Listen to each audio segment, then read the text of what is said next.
quantum computing. Yeah, yeah, you can start. Good evening, everyone. Uh,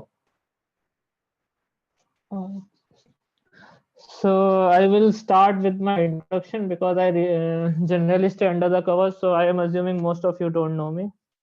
So I am a fifth year student at IIIT Hyderabad, and I am also parallelly working with a startup called Cupa AI. My main area of research has been NISQ, that's the noisy intermediate quantum scale systems, and basically developing quantum algorithms or quantum inspired algorithms. So my general assumption of for today is that people actually don't know much about quantum computing. So first, say 3-4 slides are very gentle introduction on why quantum computers are needed and what's the whole hype about. So basically, there are few problems which basically lie like our classical computers cannot solve them very efficiently. So we are trying to scale up our systems, and we have developed a larger and larger. We have developed supercomputers and all those stuff, but slowly and slowly we are just reaching the limit of the computation of our classical counterparts. So there are some economical limits, there are some energy limits, and there's a limit for parallelization also. So for example, if we look at the limit of miniaturization, so basically classical computers use transistors as bits, and as we scale down transistors smaller and smaller, we start to see quantum effects in it, and which basically breaks down their working. Plus, as we will like the number of transistors will grow, the inter transistor spacings, like how do we accommodate those number of transistors? So we would need a larger space, and all those logistics would basically uh, will not allow us to scale up our systems much more. With the space thing also comes the energy.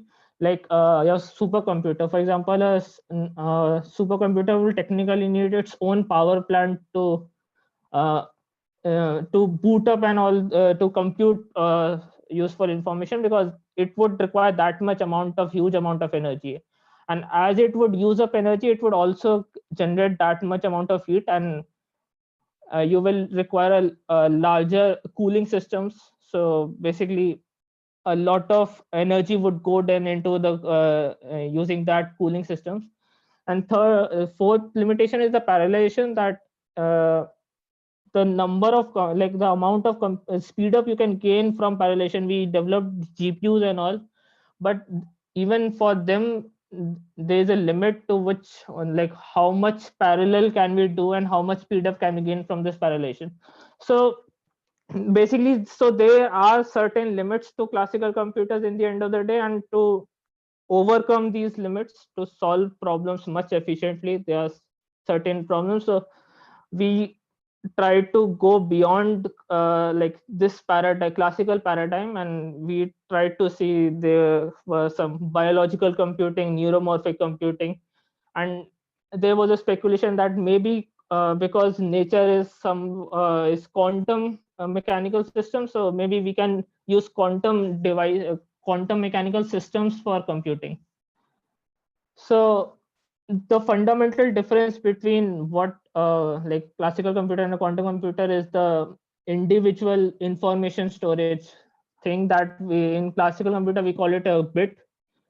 So that's our transistor, which basically has just it's a on off switch. Basically either it's 0 or it's 1, and in sense of the transistor it would be your voltage that would be deciding. Say if you have a 0 to 10 voltage, so above 5 it would be in on state, and below 5 it would be in 0 state. In alt in correspond to this, quantum computers has something called qubits. So one of the fundamental difference between qubits and bits are that like qubit has a state which can be in between 0 and 1. It's just like a radial dial. It can be 0, it can be 1, it can be a state in between.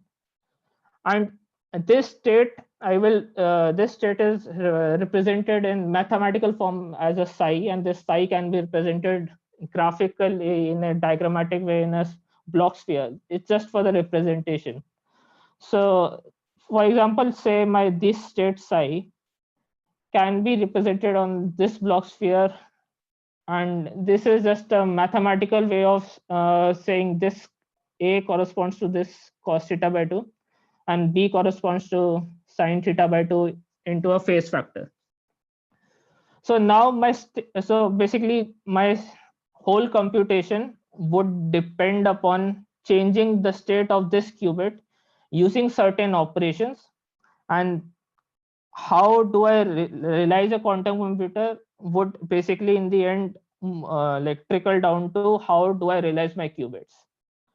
And some properties of this state is that both a and b would be complex numbers. So my and a square and b square would be the probability amplitude. So basically, since they are complex numbers, my probability amplitudes can be negative, and this would lead to a destructive interference phenomena that's not actually seen in classical thing. Plus, another major advantage that my quantum computers gain are from some uh, quantum mechanical phenomena that we will discuss in the next slide.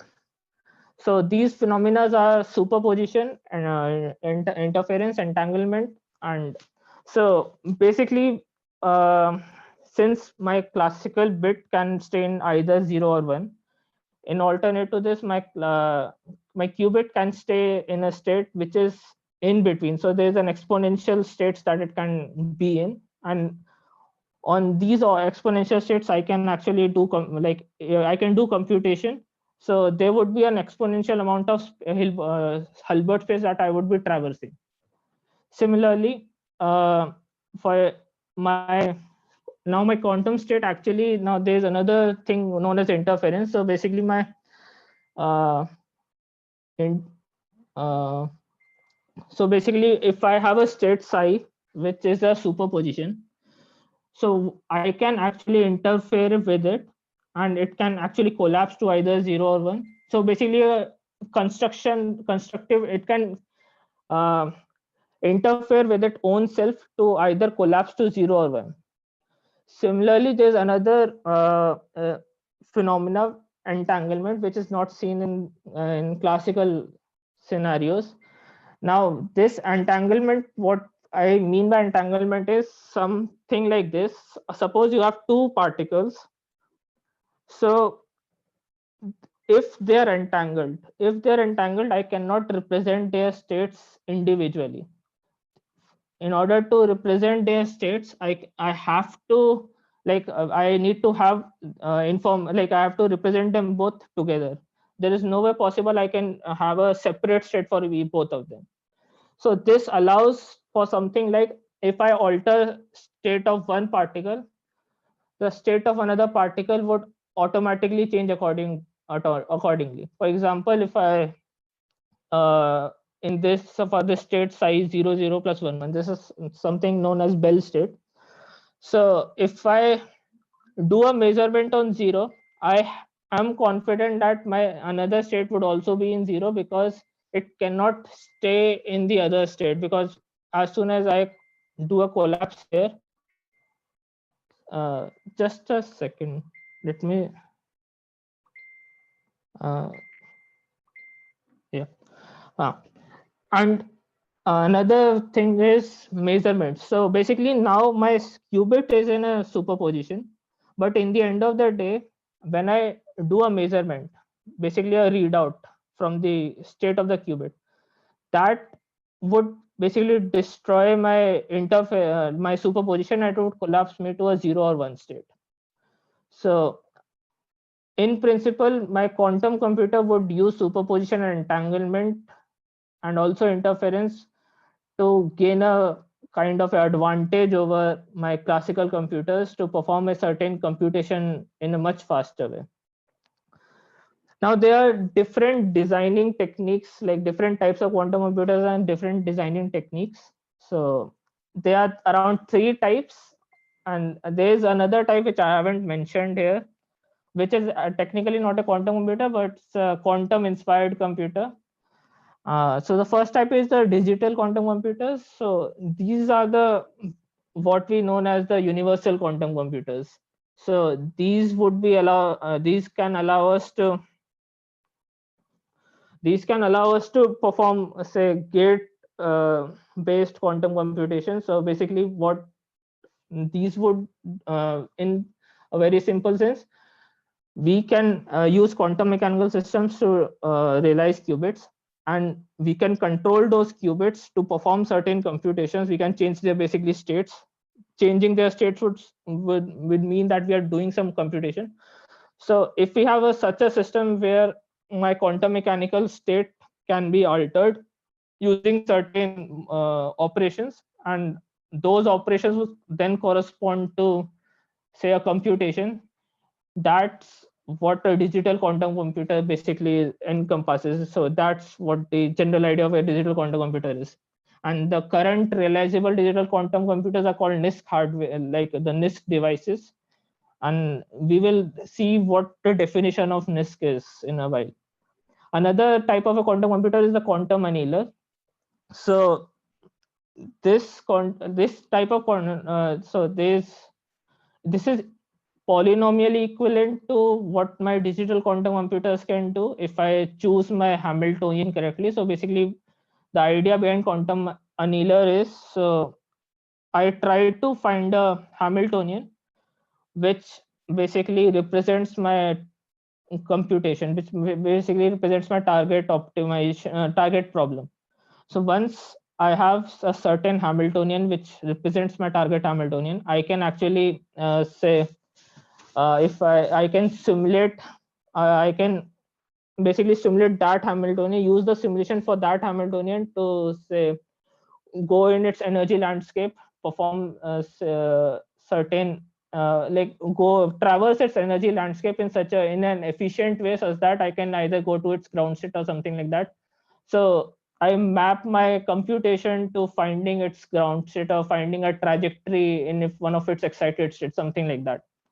So this kind of hardware is one of the easiest, easily realizable hardware currently. And I think, if you know, D-Wave has around 2448 qubits hardware for the quantum annealing thing. The last type of quantum computers are the analog simulators. So these are something which are much more research oriented and not, say, being made by companies and all. So these are, in the sense that what I am trying to use is, I am actually mapping my desired task onto a quantum mechanical quantum mechanical system, and I am just using its evolution one-on-one evolution to simulate or emulate. So basically my target quantum mechanical system is basically emulating my current system. So this are basically, in some sense, for example, if I have a say ultra cold gas atoms and all those stuff. So if I have ultra cold gas atoms, and if I'm trying to use those to emulate my certain certain task, so I can directly one-on-one map. So I can just map my, say, if I have to evolve my system from state say u to u dash, I will map my evolution for those ultra cold atoms in such a way that it would directly corresponds to each each small step which I am trying to evolve. So now, if I'm trying to develop a quantum computer, there has to be some criteria that my quantum computer should follow.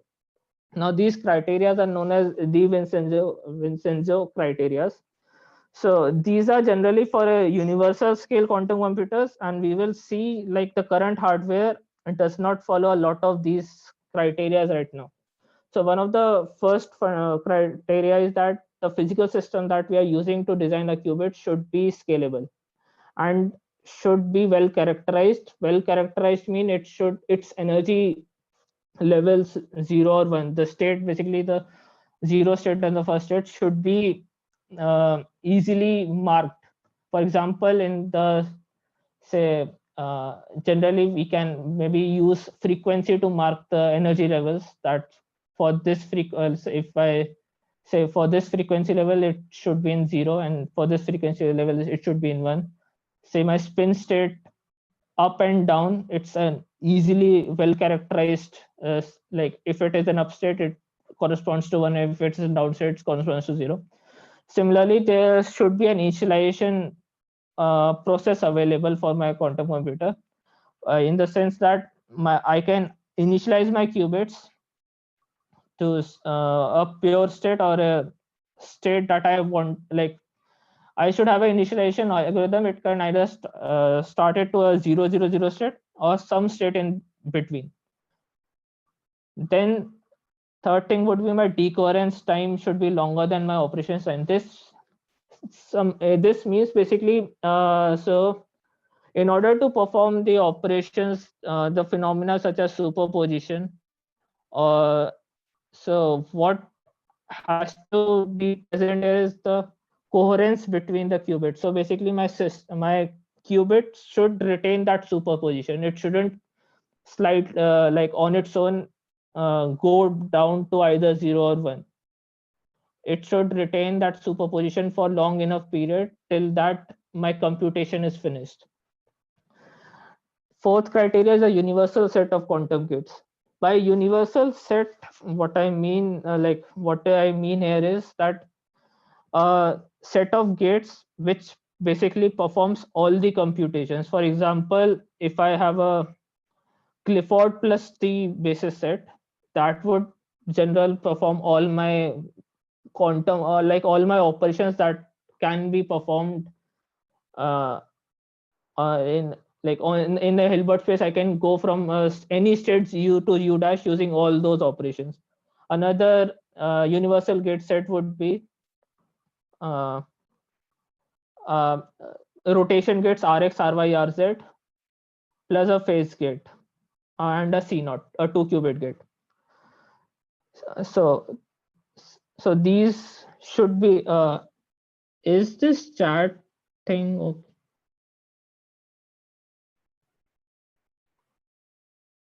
Okay, yeah. So fourth thing is the readout. So basically, if I finally reach my target state psi dash, which is where my which with the state which contains the information for my the final result. So how do I obtain the information from that state psi? So I perform a measurement operation on that state psi, and it would collapse to one of the states depending upon what kind of measurement I have done, or which basis I am in, which basis I am measured. So during that measurement, I should not basically, in some sense, corrupt my state or induce some illegitimate operations to the state. So my readout facility should be proper, in the sense I should get the right results, that the results that I want to, and which that state actually corresponds to. So sixth thing is the stationary and flying qubits. The stationary and flying qubits, in the sense is that assume a distributed network of like a quantum network. In that quantum node has to send some information to another quantum node, so it would send a qubit to the other quantum node. So basically, this information would be sent using a flying qubit, and the only operation that would be allowed for a flying qubit would be it can get converted into the stationary qubit. And stationary qubit is just like any other normal physical qubit, which can perform all the operations like gate operations, and measurement can be done on that. Yeah, so these are the like major criteria that my quantum computer should follow, so in order to make a universal in some sense a universal quantum computer. But the current hardware doesn't actually follow these things, and one of the major reasons is the physical implementation that we have for the qubits right now is not that great, and we are still improving upon it.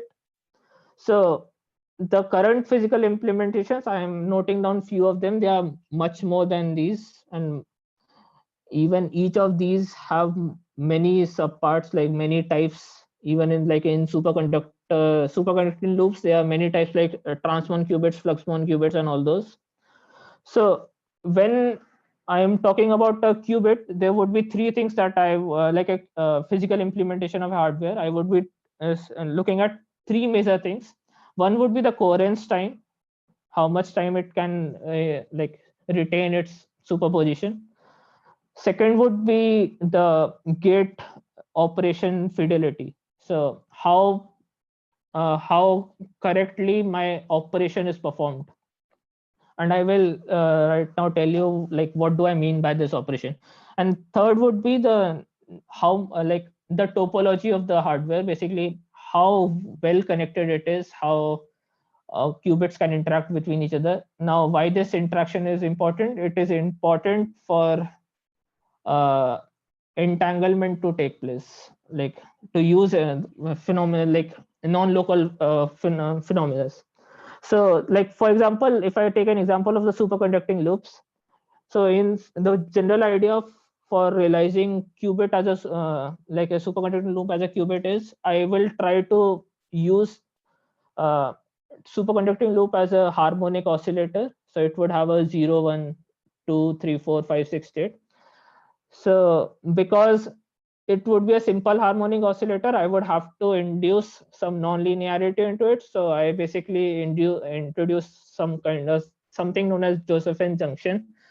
The whole need for that is to make sure this first thing is met, which is known as a well characterized qubit. And as basically in that sense, in a simple harmonic oscillator, your energy levels 0, 1, 2 would be equally spaced. As soon as you introduce non-linearity into it, these equal spaced energy levels would get have a non like a would go up and down. So basically these would no longer be equally spaced, and so I can now characterize my energy states using frequency. And for example, if my now state is in 0, so basically I can send a microwave pulse. I can send a pulse. It could be some photon or anything, basically something that can change the property of certain properties of my superconducting loop. Those property would be known as a charge. So if I can send a pulse that can change the charge of my superconducting loop, it would basically change the state that would correspond to the changing of the state. So my sending that pulse is the operation, and that would change the state. Now each qubit would now then be characterized by a different frequency, which would be based on upon their say charge or something. So these frequency, and now I can choose like what energy pulse should I send so that it can go to 0 to 1. And then there's another thing that, because in superconducting loops at least, there the second energy level is also available, so we have to make sure that it doesn't go beyond first energy state. For that, we introduce the nonlinearity such that the second state is much further, like it's beyond the reach of my microwave pulse, so that my state wouldn't like it won't get corrupted. Similarly, there are trapped ions, silicon quantum dots, topological qubits, and diamond vacancies. These both have their all these have their pros and cons. For example, superconducting loops. The major con for superconducting loops is that the topology is nearest neighbor. So, uh, like a long range interactions are not possible, and for so because the topologically the only nearest neighbors can interact with each other. uh, if you have a circuit which requires a lot of interactions between like a large number of qubits, So the circuit depth for that qubit to be to be run using these hardware would get extensively large. It would rise polynomially, exponentially. For trapped ions, the pros is that the gate fidelities are very good, and the qubit connectivities are great, but the gate durations are very slow. Plus, these are not at all scalable. Like I think INQ is working on trapped ion systems, and they haven't been able to scale their systems till now. From I think they had last of 8 qubit counts. Now, for silicon, quantum dots are something which right now is at par superconducting qubits, because only reason for this is because we already have the capability of tweaking silicon in a way that we want. We have all the facilities ready, because our normal classical systems also use classical chips also require use silicon based processors extensively. So we know how to tweak silicon in a way that we can make use of it. The major drawback for the silicon quantum dots is basically the control system required is much more difficult to be realized, and the entanglement, basically the control system is difficult to realize, and a consequence of that is that and creation of entanglement or phenomena is much more difficult for silicon quantum dots. For topological qubits, Microsoft is working, but the like the for the base the main basis of it, there's a quasi particle for it's dependent upon that. Like in some sense it's just if that quasi particle exists, then we might be able to use that quasi particle to perform that power computation, but till now the existence of that has not been confirmed. Finally, the diamond vacancies. Now these are much not at all these are not at all scalable, but one of the best features of these are that these are uh, uh, thermally robust, in the sense they can stay uh, up at room temperatures. There's one company in Australia that's working with diamond vacancies, and mostly it is you can it's more of a research oriented implementation for the qubits. Now coming to what's the noisy era all about. So like the current era of quantum, like it's in a very nascent stage. It started from in 5 years, not even 5 years, 5 6 years only. So I think Rigetti, IBM came up with the instruction sets and packages for quantum computation, and IBM came up with the various initial IBM Q devices, and from there it has been a kind of an exponential steep rise.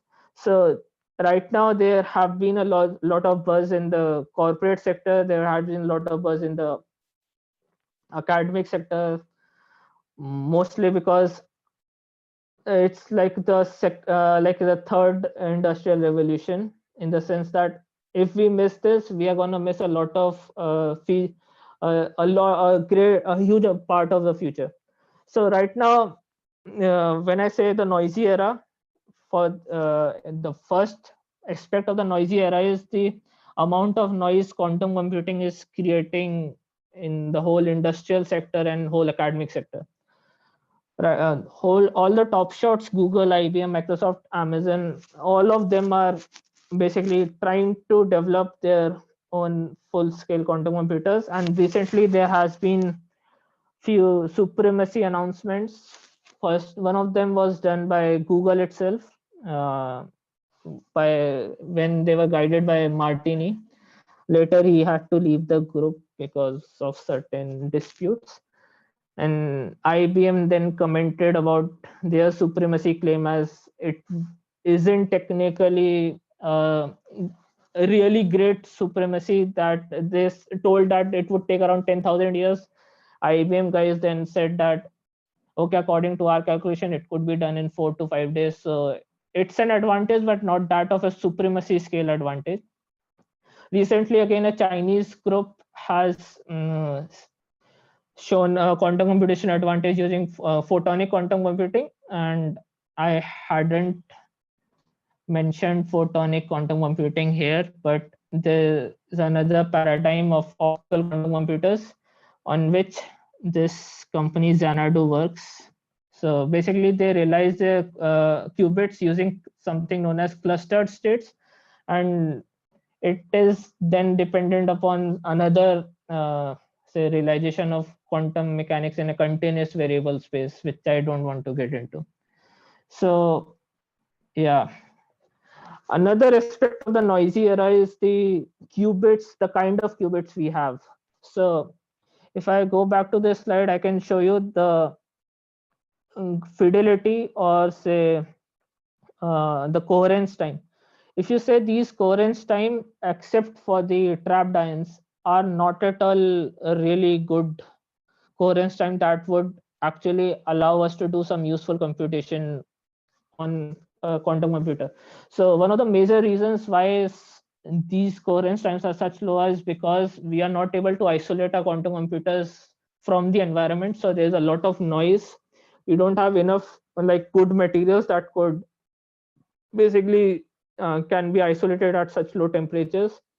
And the first slide, the title slide that I had like a dilution fridge refrigerator, something like that.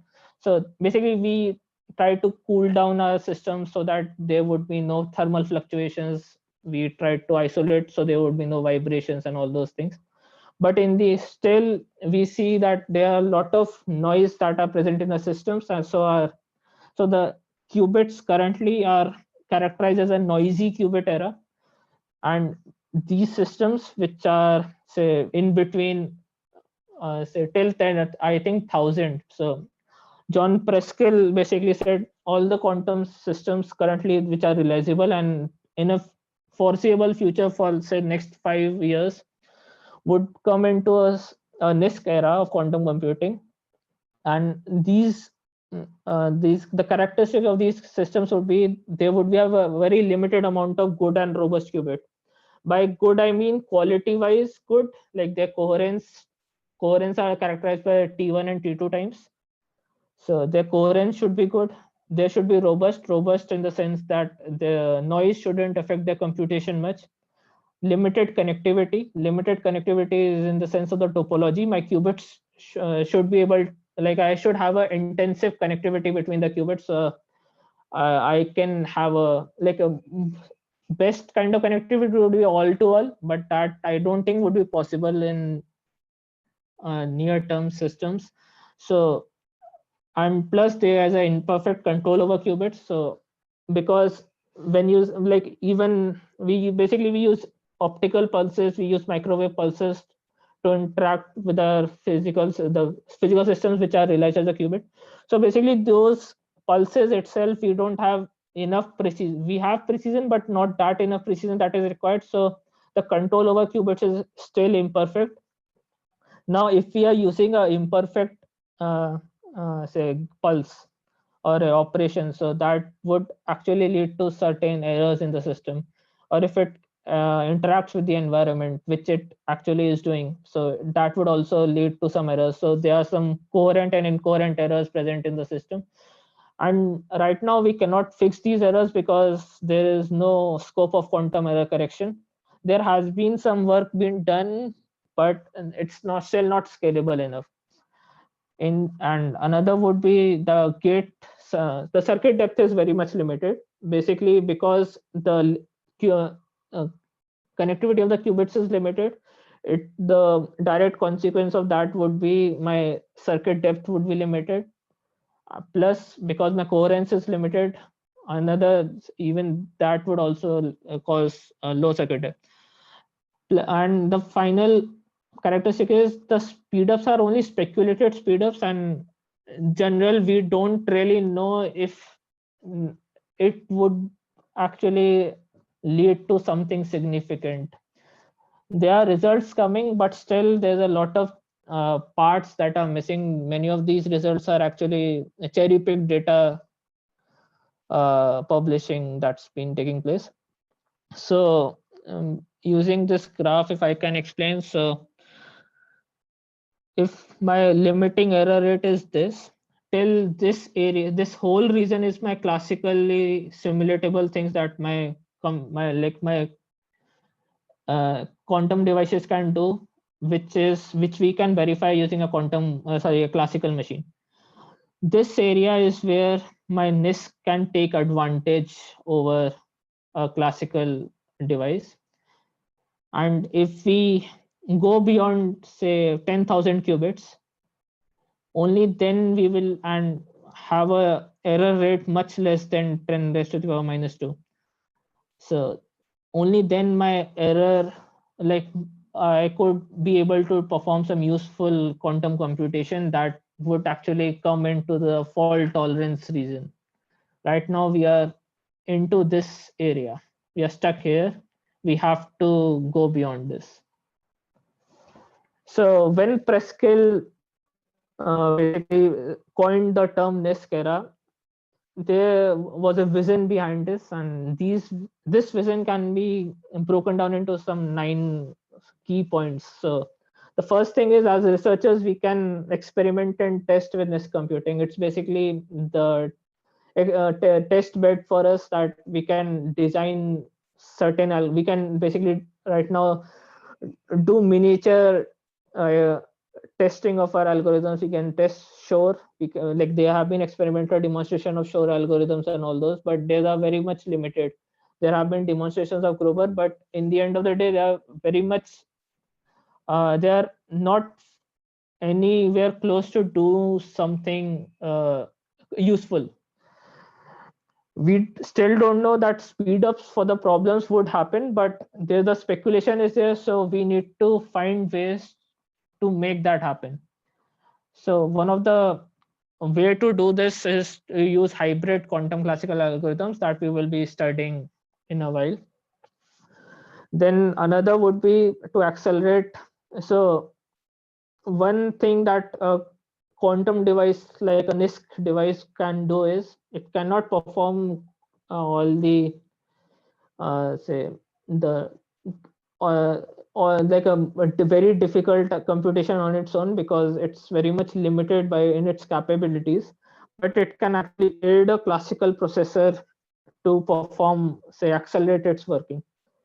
So right now we can actually, in NISQ era, we can design certain algorithms which has noise resilience. Basically they are not affected by noise, and a lot of algorithm like variation algorithms have been developed with some noise resilience in mind. Now we are also trying to develop hardware which has low gate error rates, because in the end of the day, if we are not able to, even if we are able to get better hardware which has good coherence, but if we don't have good control over those qubits, we wouldn't be able to perform a computation much like correctly. Then like from here, right now we are at this plane.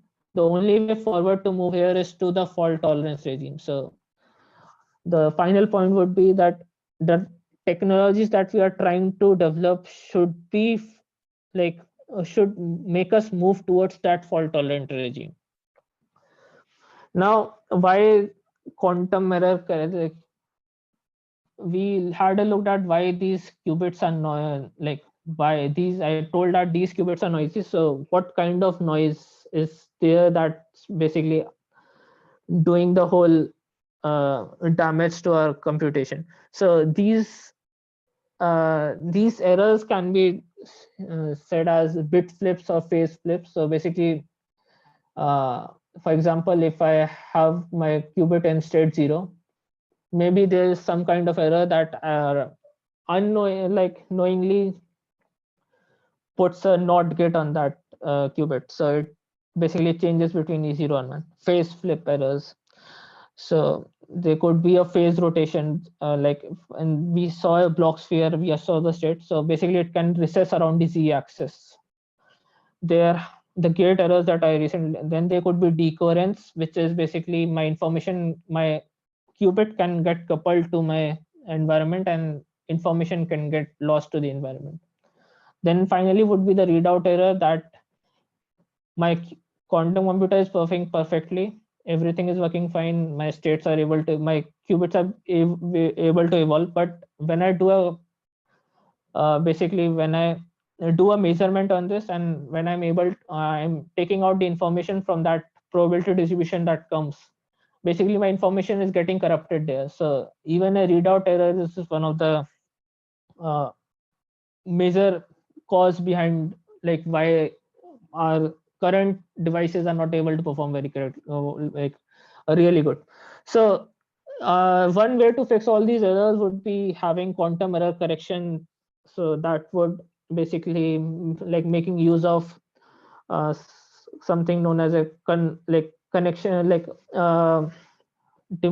using physical qubits and logical qubits, in some sense that there would be a large amount of qubits that we are actually using to define one logical qubit uh, uh, in the computation. So that would allow us to perform correction measures. For example, in this tiny figure, my 3 qubits is like, if one of the qubits get uh, say if my one of the qubits get say have a bit flip, I can still see the majority of the states are in another state, so I can just flip it back and make the correction.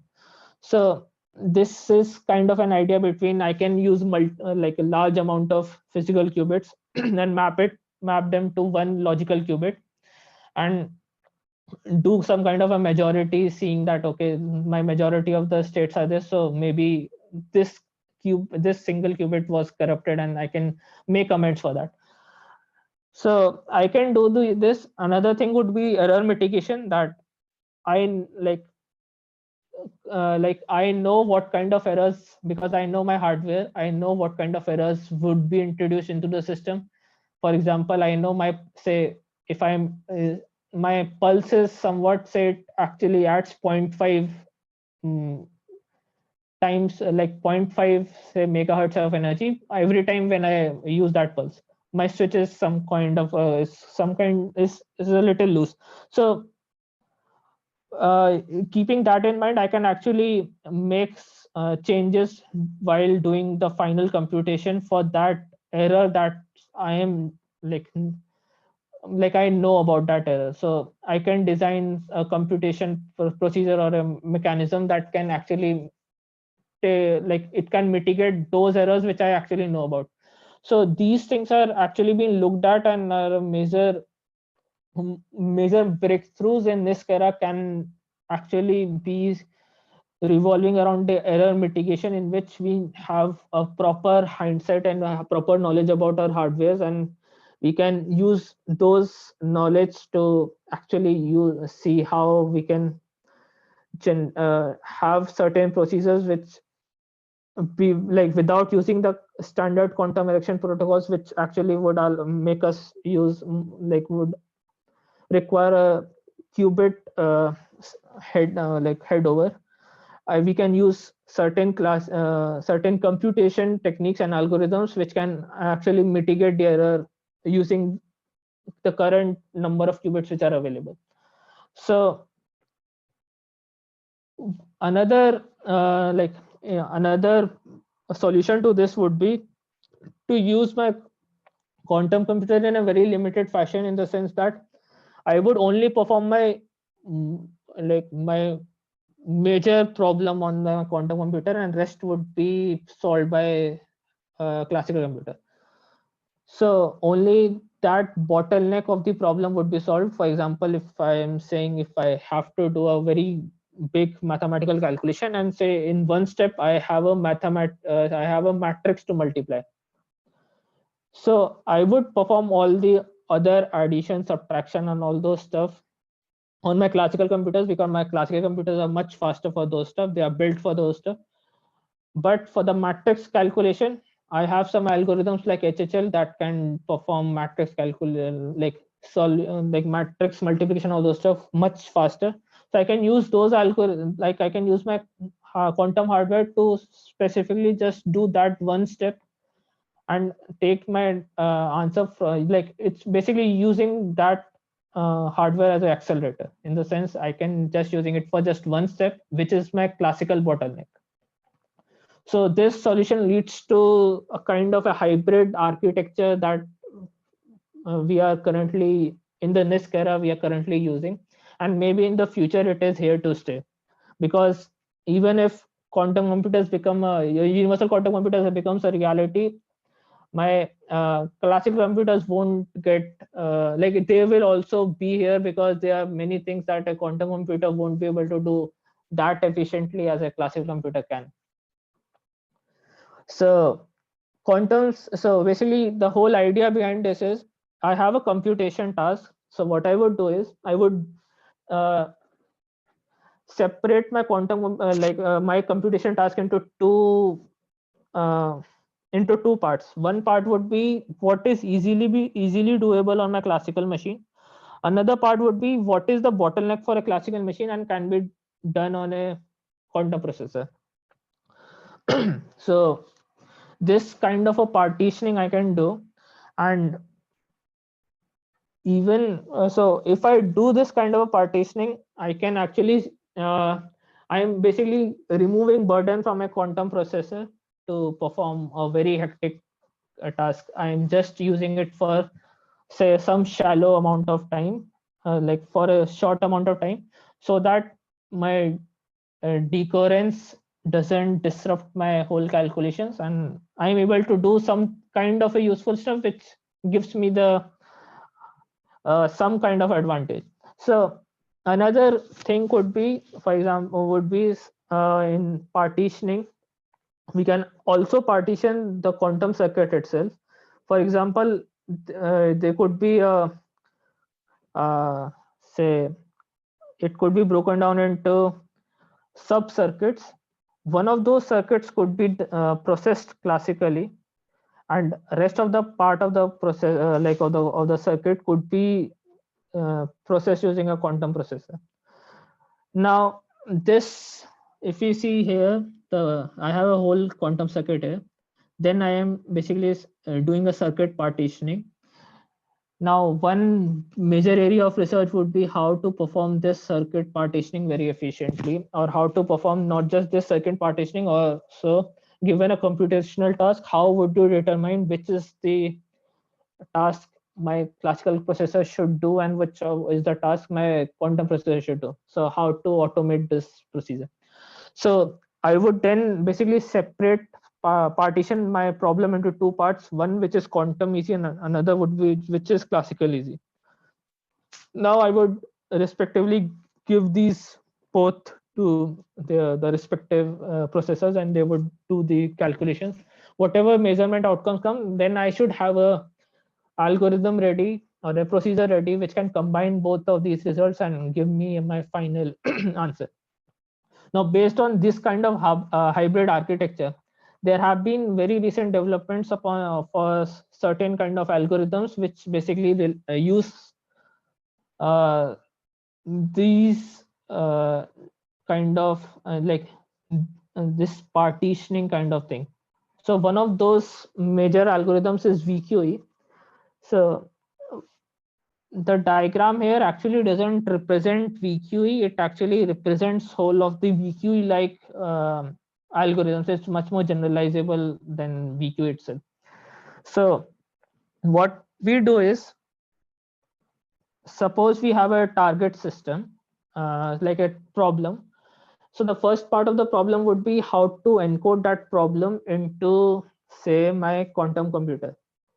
So for that, I would need some kind of encoding to say, for example, if I have a say two-dimensional vector, so I would need to fit that vector into my qubit. So maybe I can use directly say I can normalize that vector and say this is now the state of my qubit. So something like that, there should be an encoding scheme ready. So given a system or given a problem, computation problem, I can encode it into my qubits. We're basically a qubit variant of the problem. Now this would be my input. Now once I have this done, I can basically use my classical and quantum processor in a iterative manner, such that they can, like, in such a manner that my quantum processor does a task based on whatever information my classical processor provides to it. It gives back its result. My classical processor do some kind of updation on those parameters or those data, and then it feeds back it again. So it's an iterative loop. So basically, okay, so the second step would be to determine a circuit, quantum circuit, that would basically be performing that computational task for, say, evolving the state. Now this is called ansatz. It is called ansatz because it's a parameterized circuit. So basically the circuits would be depending upon some parameters. Its gate would be dependent upon some parameters. For example, it has some kind of, say, rotation gates. So the amount by which those rotation gates would be applied, say r theta, rz theta. So the theta values would be provided by classical processor. Now my variational ansatz basically would evolve my initial state of the system, whatever my encoded state psi was. This variation ansatz would evolve that state, and once that evolution has happened, I can basically do a measurement and find out, say, energy of the system, or say the distribution of the system, whatever. Basically here we have written energy because you can perform efficient measurements, and you can basically, in the end of the day, you can only measure observables, and one of the easiest observable to to realize is Hamiltonian, which would correspond to the trial state energy, like the energy of the system. You can actually measure different observables, but those are, in the end of the day, tricky to realize. Now once we have these energy, or say measurement results, I can then give it back to my classical processor. Based on these results, it could basically perform some kind of optimization. This could be as simple as a gradient descent thing on my parameters. Now with the new parameters, I would again evolve my state back, and this would go on until I, say, have reached the minima or some kind of a stopping criteria that I had for my algorithm. Once it has this stopping criteria in place, I can basically then use these results to, if I was actually doing this for a say molecular system, I could find its ground state, its excited states, I can find its dynamics. If I had some kind of other kind of classical data, I could do some ML task on it. So applications of VQ is like a large amount of things we can do using these kind of algorithm, like VQ like algorithm. So this whole thing feels very similar to what our classical neural networks do, classical machine learning things do. So basically they have classical data as an input. So these are the input neurons. And then basically these interactions have some weights and biases on, and so whole my, basically in the end of the day, my classical neural networks, basically given the input and some output data, it basically tries to learn these weight and biases, in sense that it performs some kind of black box computation on all those input data, and gives us an output corresponding like this.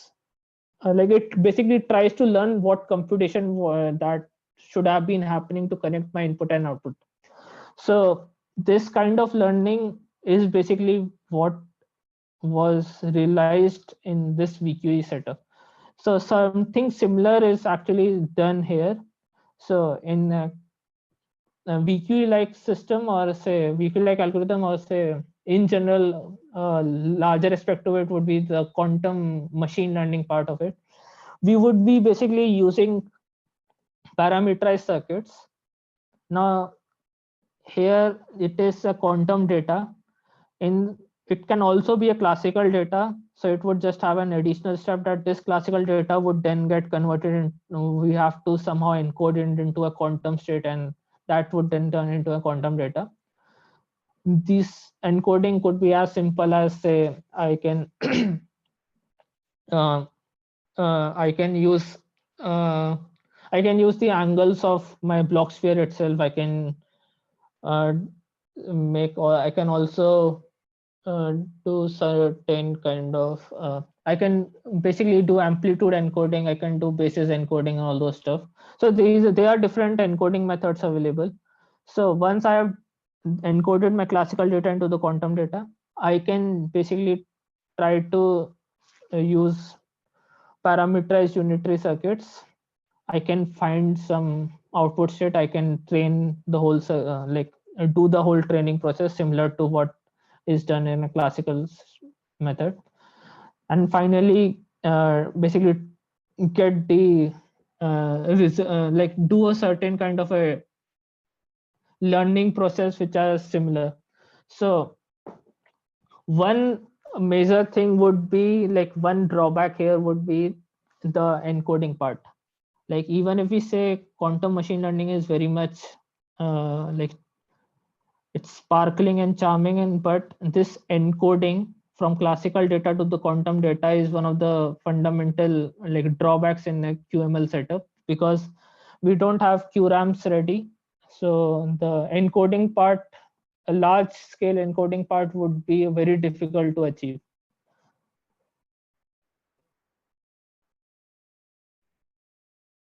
Yeah.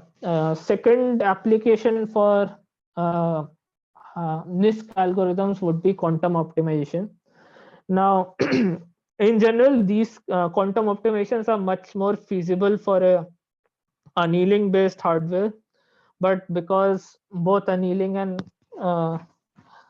gate based quantum computers are somewhat in, they can perform, they are approximately equal to each other in computational tasks, so we can do these on gate based quantum computers too, but in general it would be much more difficult to be realized. So like, in order to perform a quantum optimization task, so what we try to do is we try to map our problem into Ising Hamiltonian. So by Ising Hamiltonian, basically finding the ground state of Ising Hamiltonian is an NP hard problem, and whatever optimization task would be, like, we won't be solving some easy optimization task on a quantum computer, we'll be trying to solve a exponentially hard optimization problem. So because all NP hard problems are interconvertible to each other, so we would be we map that problem into Ising Hamiltonian.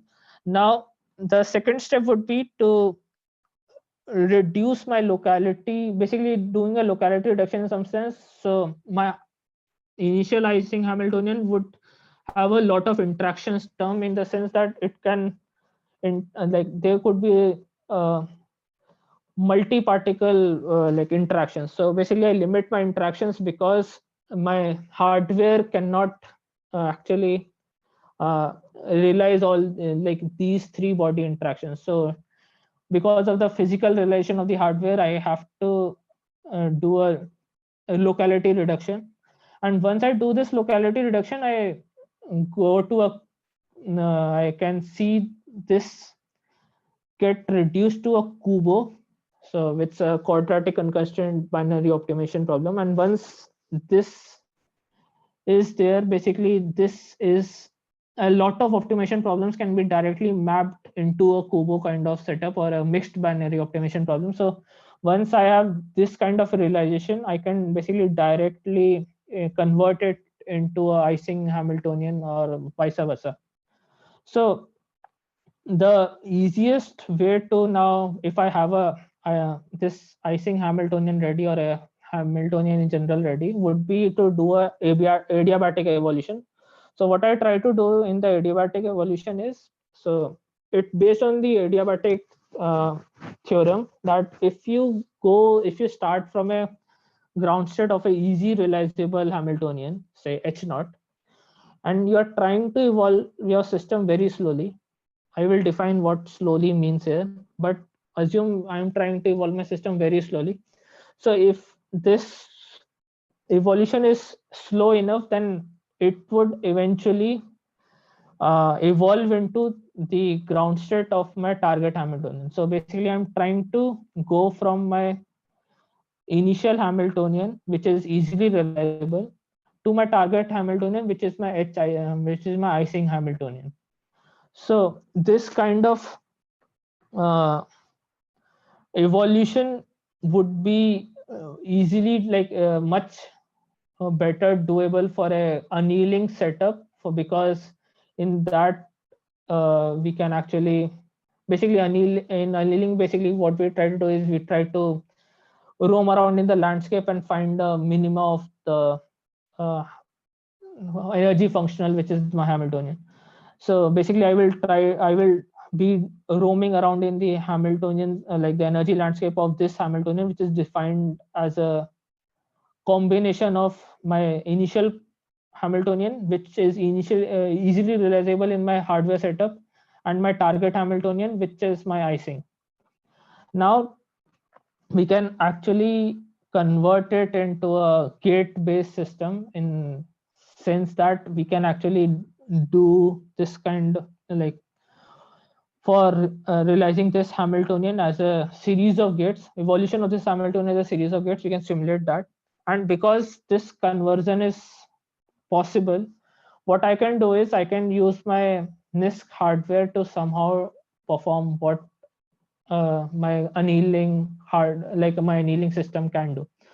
Now there is one catch here, that the adiabatic condition, that thing, like why do we have to do it in the gateway? So there is one catch here, is that this adiabatic evolution has to be slow enough, and that slow enough depends upon the energy gap between the ground state and the first excited state of the Hamiltonian. Now it so happens that if this gap is very small, then the time required for this evolution would grow exponentially, because this is in the it's basically a whole cube. So once this happens, it would basically takes exponential time to solve that particular problem, because evolution cannot take place adiabatically from. So, and in general for NP hard problems, it is seen that this energy gap is actually very small. So that's one of the reasons why even quantum computers won't be able to solve like will not always be able to solve a NP hard problem, but it would be just able to give a better results for those.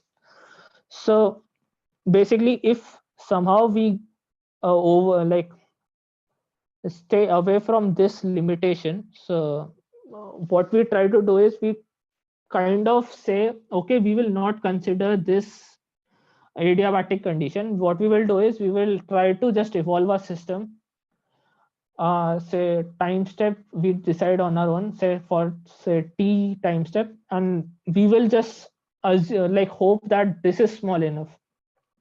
And if we repeat our process multiple times, we will just hope that for a majority of times it should have evolved into a ground state. So such kind of algorithm, like such kind of a setup, would then called a approximate quantum optimization, because we are breaking this condition. And the whole so basically on a gate based system, we actually try to perform this approximate quantum optimization instead of the adiabatic evolution. And one of the NISQ variant of this approximate quantum optimization is the QAO algorithm, in which basically we are trying to perform the adiabatic evolution, but using certain, say, p time steps. So this so adiabatic evolution, in this we are going from this point, evolving from this point to this point. Basically what it means by analog is basically we are just literally following the evolution path. in a trotterized simulation, we would be deviating a bit here and there, but in the end, we are on an average traversing through the whole path. In a QoE like setup, what we try to do is we try to basically guess my evolution path in certain time steps, certain steps, and those steps would be my depth of my circuit, in the sense that not depth of a circuit. Basically, I have a um, mixer circuit and a cost circuit. So basically, I would be have a pair of these circuits p times. So what this means is that this corresponds to my one mixer circuit. This corresponds to my cost circuit. So I would be doing this evolution p times, basically this evolution p times, and I would be hoping that I actually reach the ground state of my target Hamiltonian. Now this would not in general would give is not you won't expect it to give right results for very hard problems, but for very small problems, QoE is actually able to perform really well. For example, to perform say max cut or whole 21 cups problem, like whole knapsack and all those problems, it can actually perform really well for those kind of problems. So the whole like it is in some sense actually like QoE is in some sense a very special case of say VQE, in which my ansatz is basically defined by this kind of a circuit. And because so in the end, if my VQE works, my QA should also work. And basically, so to perform it on a quantum computer, so what we try to do is we in the end measure the expectation value for HC based on whatever my parameters, the parameters for these VL and gamma L my CPU would have provided. So this keeps on iterating back and forth until unless like energy doesn't minimize anymore. So this is these two are the two major NISQ centric algorithms or hybrid algorithms which are currently being used for most of the NISQ applications. Now to realize these applications, we would require to realize these applications would require some quantum software. So there have been a lot of work going around for these. There have been development of instruction sets. So OpenQASM is used by IBM, and I think it's basically used by most of majority of the the support of OpenQASM is for the majority of the software SDKs that are quantum SDKs that are present. Then Kill was developed by Rigetti. Blackbird is for photonic quantum computing, and it is these two are for gate-based models. This is for photonic quantum computing, and this is was developed by Xanadu. Then there is another new variant of instruction set in some sense, which is the pulse control. So the major difference between these two is that in a quantum these are basically for the gate-based models. So we would are just denoting our instruction as a gate. For example, if I have to apply a Hadamard gate, so I would be just writing H and say the qubit number, the placeholder for qubit, or say my classical qubit. So these basically make use of quantum instructions in a gate level kind of a setup. The pulse control thing is actually much more of an experimental realized setup, that here we are actually realizing this each instruction as a say microwave pulse or a Gaussian pulse or some like a experimentally realizable fashion. So PLT is basically pulse control variant of KIL, which was recently like last week released by by Rigetti. Open Pulse again is used by IBM, and it's a pulse control variant of OpenQASM. And another is a Q, like there's has been a lot of breakthroughs done by Q Control. So Q Control is a very recent startup, or I will say a company. So they have developed a law, like a quantum firmware, which I think explain in the second last slide. So basically, this what Q control does is it has a large variety of pulse control instruction sets, which basically is able to perform the task of error mitigation and all those very efficiently.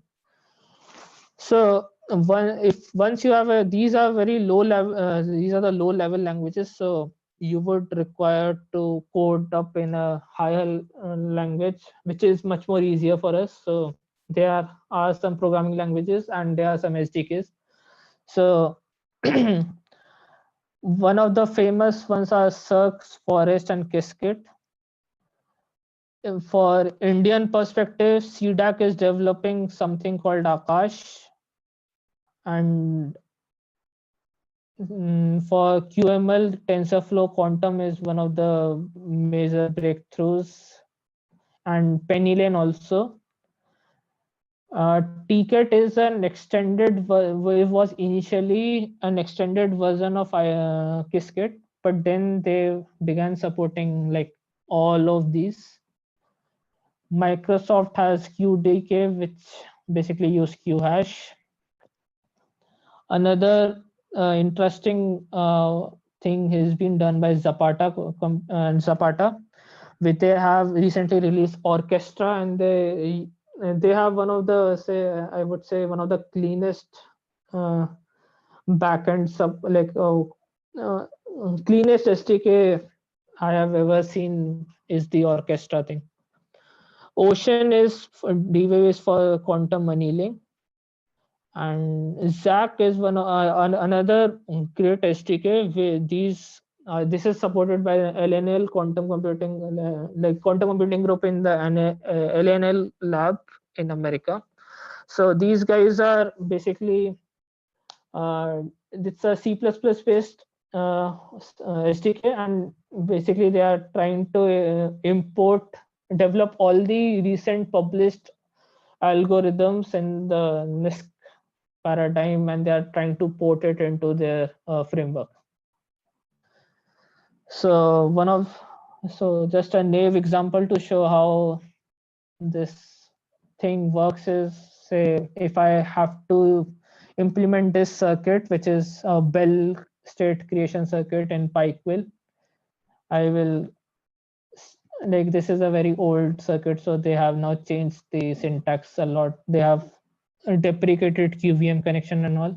So I try to initialize a program, and I will try to add instructions, which would be my first would be a head amad gate, and the qubit which is being applied to H0 0, and then would be my my C0, which would then have a controlled qubit and a target qubit.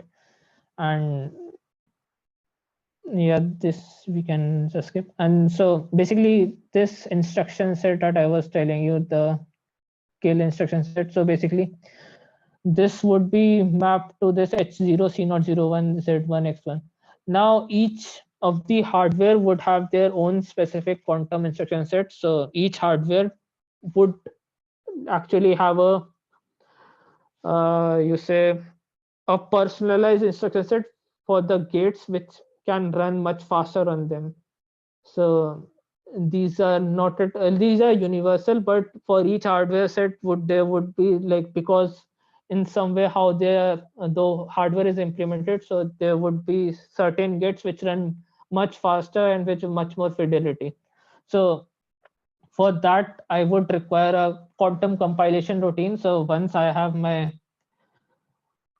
this instruction set, so that should convert my this instruction set into the instruction set that my hardware can easily say work on. So this is actually being done using heuristics. There's no set algorithm to perform this task. So these, like, one of the three major heuristics are the decomposition, routing, and approximate compilation. The third one is the most difficult one to do, because that would require you have a deep insight of the problem you have at in hand. Decomposition and routing are much more simpler. In decomposition, basically you would be breaking down your these individual instructions into, say, for example, if I have to break down into a rotation gate, I would just directly break them down into, say, RZ, RY, RZ kind of uh, uh, RZ, RY, RZ, basically into 3 rotation gates. And then I would apply some algebraic identities. I would apply some normal. I will add up RZ and RZ into. So I would basically apply some identities and try to make efficient representation that can be run on my hardware. Another would be routing, which basically, because my hardware would not have a great qubit connectivity, I would have to add swap gates. So basically I would have to perform these addition of swap gates in such a fashion that overall depth that gets increased should be the lowest. Like it should, like I should not increase depth in a like I should have a limit that, okay, my like my routing thing is being done in such a manner that the overhead that has after the compilation process has been done is not that much that it basically now the circuit doesn't actually runs on my system. So once this is compilation thing is done, I can just run my circuit and finally get my answer. And to basically now to compare between different hardwares, I have to do a kind of a benchmarking, verification, validation, all those stuff. So currently one of the major popular criteria for doing this something called quantum volume. So basically what we try to do is we try to run so this kind of this is called a square circuit, and it basically this layer is kind of a permutation layer, and this is kind of a har random unit, like har operations. So har is just like if I can define har in some sense, that these are randomized operations in the Hilbert space. So randomized unit trees basically. So basically I am trying to, so for a qubit, for an n qubit processor, I would define its quantum volume in the sense that if it is able to perform this operation, like the number of the largest square circuit that it is able to perform. So for example, this quantum hardware was able to perform square circuit for 2 qubits, for 3 qubits, for 4 qubits, but not larger than 4. So its quantum volume VQ would be defined as 4, or as a 2 raised to the power 4, which is 16. Right. Yeah. So this volume is like right now being used by many companies to uh, um, make claims about their hardware being much better than others. So for example, IBM recently was able to get a quantum volume of 128 on their hardware. Just before that, uh, Honeywell was able to show a quantum volume of 64 on their hardware.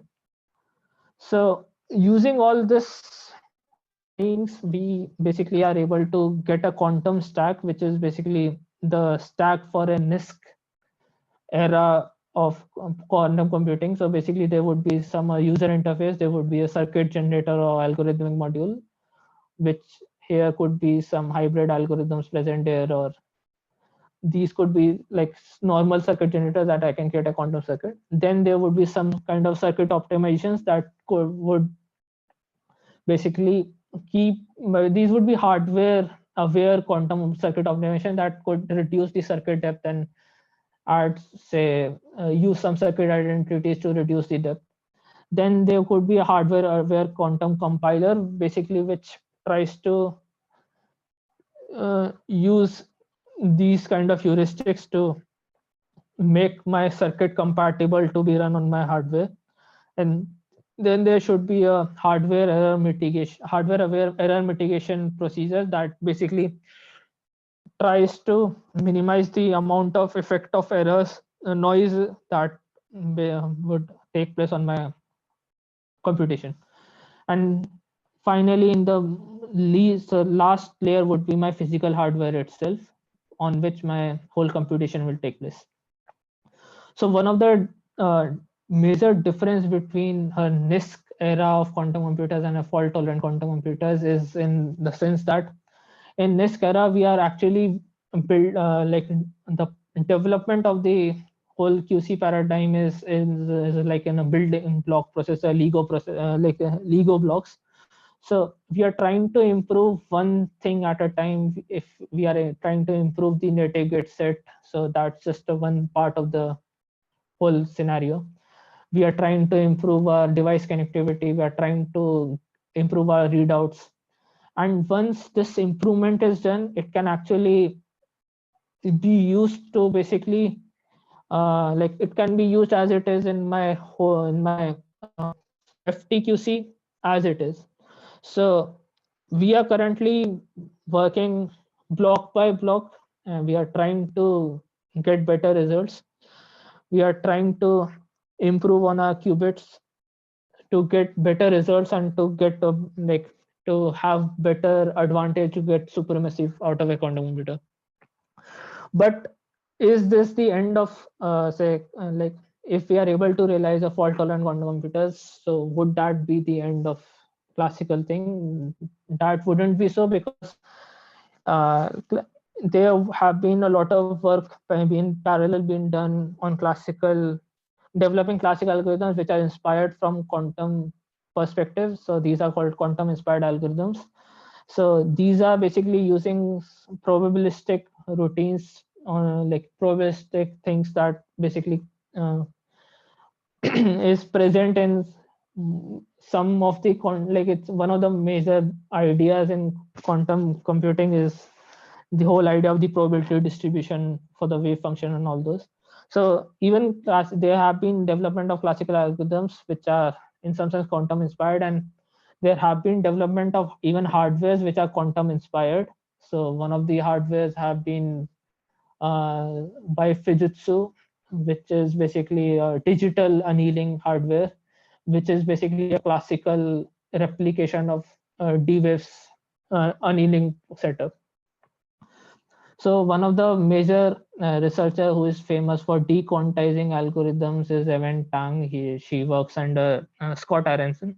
So there has been a lot of work been done by her for quantum inspired algorithms. She had dequantized recommendation systems for both PC and even low rank HHL. So yeah, this would be the end of my talk. If you have some questions.